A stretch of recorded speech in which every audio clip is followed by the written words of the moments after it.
नमस्कार दोस्तों। Trade with professor इस यूट्यूब चैनल पे आपका हार्दिक स्वागत है। जैसे हम बातचीत कर रहे हैं बहुत दिनों से, ये ट्रेंड लाइन जो है, रेजिस्टेंस ट्रेंड लाइन हमारे लिए बहुत ही इम्पोर्टेंट काम कर रही है। जैसे कि आपने आज का मार्केट का काम देखा होगा तो आपको पता चलेगा, यहाँ से नीचे क्लो ओपन हुआ है, उसके बाद इसने सडन फॉल एक मोमेंट 200 पॉइंट का डाउन साइड की तरफ मूवमेंट दिया। उसके बाद वही पे 75 मिनट पे उसने फिर से दो बार रेजिस्टेंस लिया हुआ है। तो इसका मतलब ये ट्रेंड लाइन हमारे लिए बहुत ही इम्पोर्टेंट काम कर रही है अभी तो फिलहाल। जैसे ही ये ब्रेकआउट होगी तभी हमें अच्छे खासे मुंह की चांसेस दिख रहे हैं यहाँ पे। लेकिन यहाँ फिलहाल तो इससे नीचे ही मार्केट ज़्यादा से ज़्यादा क्लोजिंग का कोशिश कर रहा है।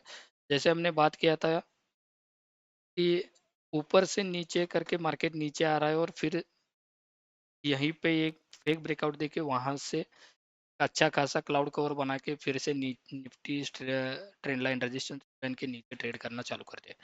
कल परस 2 दिन पहले हमने वीडियो में यही डिस्कस किया हुआ था कि ये जो लो बनाया हुआ है, ये लो पे हम एक अपसाइड की तरफ पोजीशन दे सकते हैं। और निफ्टी ने सेकंड हाफ में मतलब 1 बजे के बाद आप अगर देखोगे तो 1 बजे के बाद निफ्टी ने अच्छा खासा यहाँ पे वो 100 पॉइंट या 125 पॉइंट का अपसाइड की तरफ मूव दिया है। तो फिर ये ट्रेंड लाइन की तरफ हमें थोड़ा ध्यान से काम करना है, क्योंकि कल के लिए तो निफ्टी का एक्सपायरी है, तो वो हमारे लिए बहुत ही इंपॉर्टेंट रहेगा। चलो हम डिस्कस कर लेते हैं कैसे हम कल के लिए वर्कआउट बना सकते हैं। ये देखो अभी क्या हुआ है। अगर निफ्टी गैप अप ओपन होता है तो यहाँ पे ही होगा, क्योंकि लाइन के नज़दीक निफ्टी ट्रेड कर रहा है अभी। मैंने पिछले वीडियो में भी बात किया था कि अगर निफ्टी यहाँ से कहीं पे भी ट्रेंड लाइन को टच करना चालू कर देती है तो यहाँ से नीचे निफ्टी जितना जाएगी वो ट्रेंड लाइन को टच करते ही जाएगी, क्योंकि जब तक ये ब्रेकआउट प्योर ब्रेकआउट नहीं होता है तब तक ये अच्छा खासा अपसाइड की तरफ मूवमेंट देने का संभावना कम है।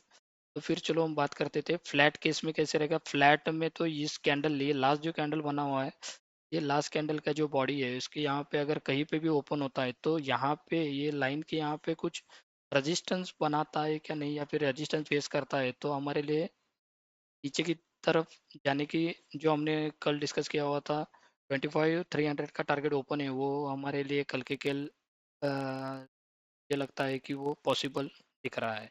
अगर ये ब्रेकआउट करता है और 75 मिनट की कैंडल इसके ऊपर रहती है तो इसका चांसेस ज़्यादा है कि ये अपसाइड की तरफ अच्छा खासा मूव करेगा। और अच्छा खासा मतलब बहुत ही अच्छा खासा मूव रहेगा निफ्टी में अराउंड 20,900, उसके बाद 26,150, या हमारे जो पुराने टारगेट्स है वो निफ्टी कल भी अचीव कर सकती है, क्योंकि बहुत दिन से निफ्टी एक डाउन ट्रेंड में है और एक स्लो मूवमेंट आ रहा है। स्लो मूवमेंट के बाद निफ्टी अच्छा खासा फास्ट मूवमेंट अपसाइड की तरफ कर सकता है। कल का दिन हमारे लिए इम्पोर्टेंट रहेगा। यदि ये फ्लैट ओपन होके यहाँ पे रेजिस्टेंस लेना चालू कर देती है और इस ये लो, आज का जो लो है वो ब्रेक कर देती है, तो फिर से यही निफ्टी को रेजिस्टेंस लेगा और यहाँ पे 25,300 का चांसेस मुझे ज़्यादा लग रहा है। तो फिर ये हमारे लिए कल का मार्केट ओपन कंडीशन जो है वो बहुत ही इंपॉर्टेंट रहने वाला है। गैप अप होता है तो मैंने बता दिया है कि गैप अप अगर ट्रेंड लाइन के ऊपर ही होगा, ज़्यादा से ज़्यादा ट्रेंड लाइन के ऊपर होगा तो अच्छा खासा फर्स्ट 15 to 30 मिनट हमें देखना है कि बुलिश पैटर्न बनाता है। तो बुलिश पैटर्न बनाता है तो हम जैसे फ्लैट में केस के डिस्कस किया कि ऊपर की तरफ जाने की ज़्यादा से ज़्यादा कोशिश रहेगा और ये मोमेंट हमारे लिए बहुत ही फास्ट रहेगा। स्लो मोमेंट कल के दिन तो मुझे नहीं दिख रहा है। और नीचे की तरफ अगर गैप डाउन ओपन होता है और इसको ये लो के यहाँ पे भी अगर ये लो हमारे लिए इम्पोर्टेंट रहेगा, जो कि रहेगा ये लो। आप अगर देखते हो, ये लो अगर आप देखते हो इसमें, ये लो अगर आप देख रहे हो, ये लो हमारे लिए इम्पोर्टेंट रहेगा। ये लो जो है वो है 2.494। ये लो हमारे इम्पोर्टेंट काम करेगा। ये अगर गैप डाउन ओपन होता है और गैप डाउन के केस में इसको नहीं ब्रेक करता है तो निफ्टी अगेन बुलिश होके अपसाइड की तरफ जाएगा। अगर ये ब्रेक होता है तो हमें डाउन साइड की तरफ देखना है। ये हमारी चार कंडीशन है। चलो 15 मिनट में एक बार हम देख लेते हैं एक्चुअली क्या स्ट्रक्चर बना हुआ है, या निफ्टी कहाँ से कहाँ ट्रेड कर सकता है। ये तो हमने 75 मिनट में चेक कर लिया, फिर भी एक बार 15 मिनट में हम जाकर चेक कर लेते। ये जो हमने पॉइंट मार्क किया है ये हमारे इम्पोर्टेंट रहेगा।